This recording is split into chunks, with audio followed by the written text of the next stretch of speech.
nó bé to xí to thật kẹo xí hỏi cho trong cái nó này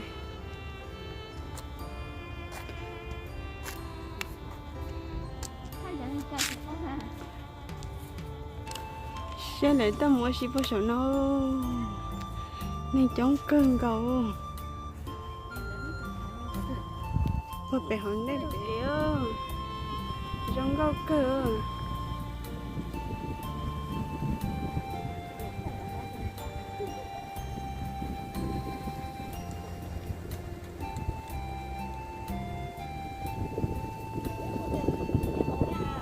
à họ để cho kịp là bé to đi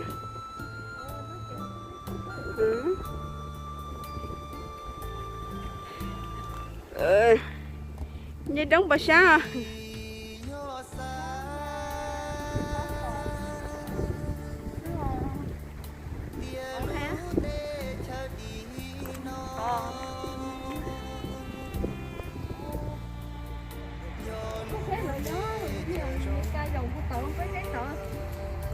thế nào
có cái lúc đó này có cái lúc đó nó chưa mà có cái lúc đó chọn nó mua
cái nồi dây bao số nó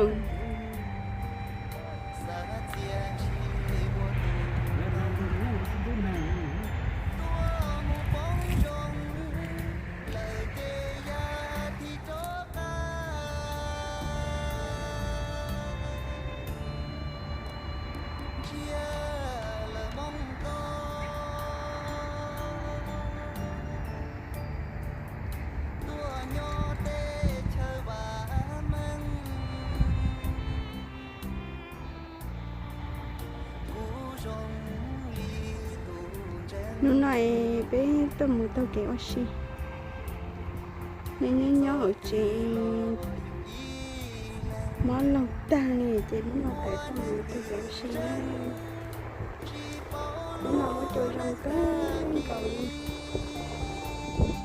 chị nói đã tới giống tàu kéo xưa nó này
三点新的什么？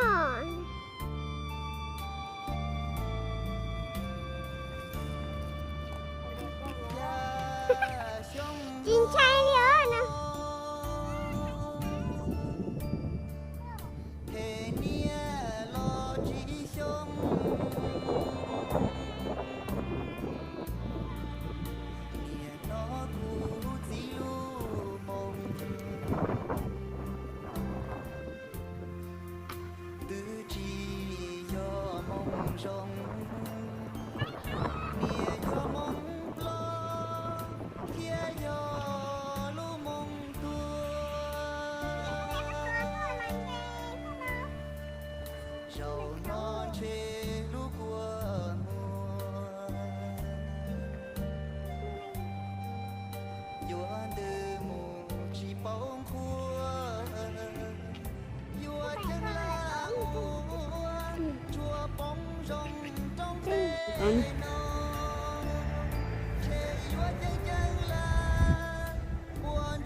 ？Để tao kể để đi chim mày á.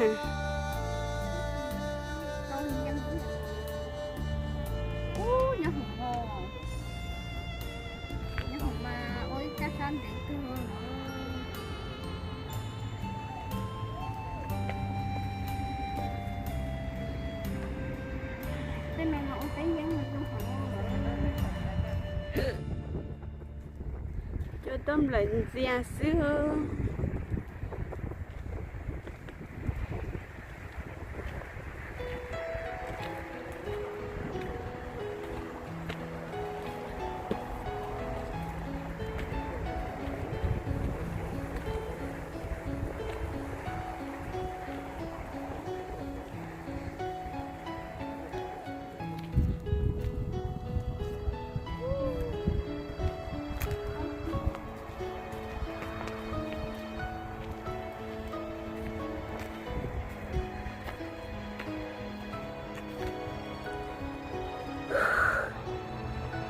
Ủa sát cơ đi à.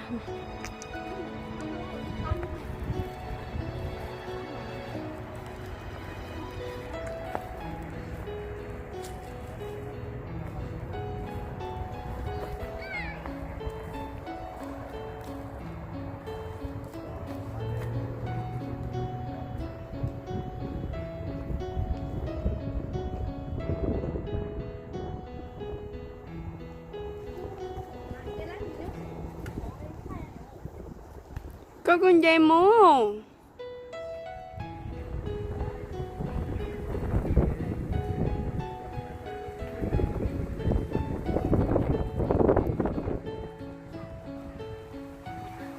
Chà cơ. Gọi.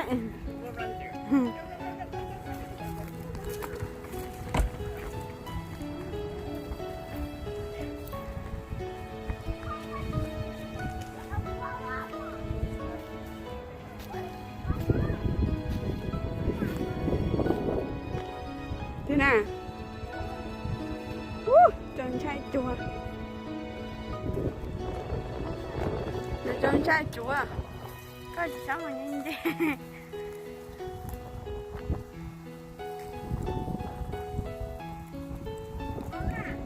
Có chính trai đó. Ô, chủ hả mua xe à? Có xe nữa.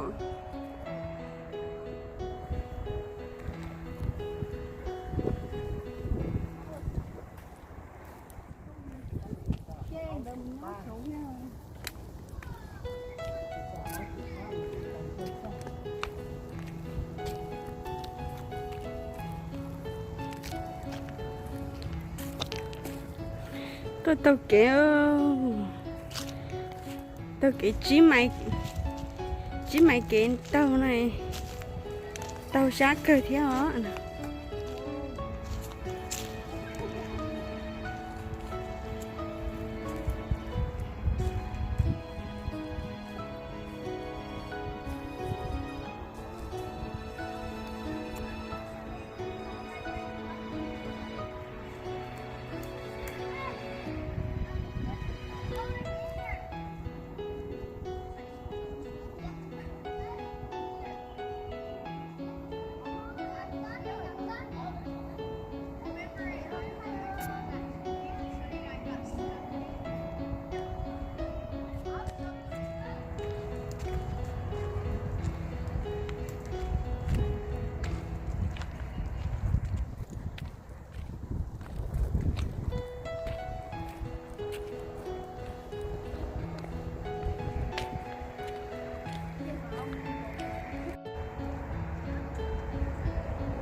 lon đó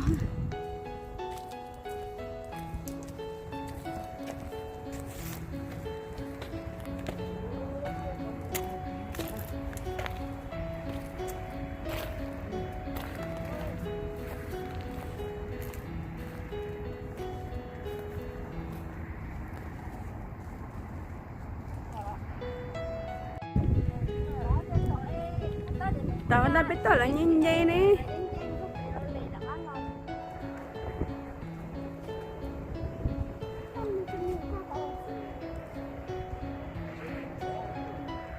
cá chim mùa đấy giờ tao kể nó nè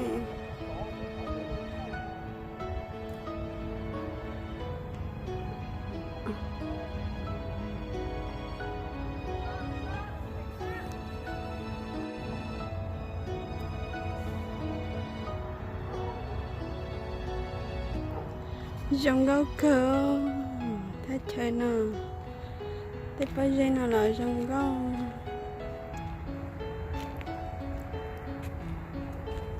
thế thì nhớ về tôi xin lúc phần nó cũng dòng gấu cơ thì cái tao là cô dòng gấu cơ này thì chỉ ta lên đó là này cô dòng gấu thấy bao giờ nó cô dòng gấu khăn cầu đi nên nó tự nhiên tao kể gì tôi muốn tao nè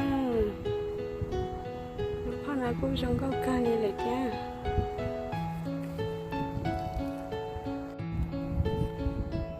cho nên là từ nhà ở xin nhà tao kể một trái trống một xe bỏ chùa một xe trống xe hạ nhưng nó chỉ tôi xin là lúc phan nó nhớ giấy chỉ xứ tôi chỉ để tôi lên đợi nên gọi là thì là nên gọi chỉ là thì đến đợi tốt xong mà nhớ thì nhớ là bé nó là gì tôi xin nó trong có cái nữa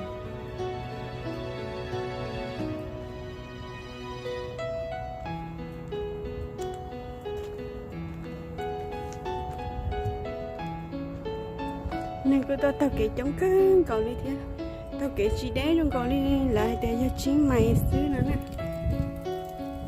tao lên chính mày kể tên là xứ gì chỉ để kể cô chỉ dễ to hay cô đã tạo trong mù thế xứ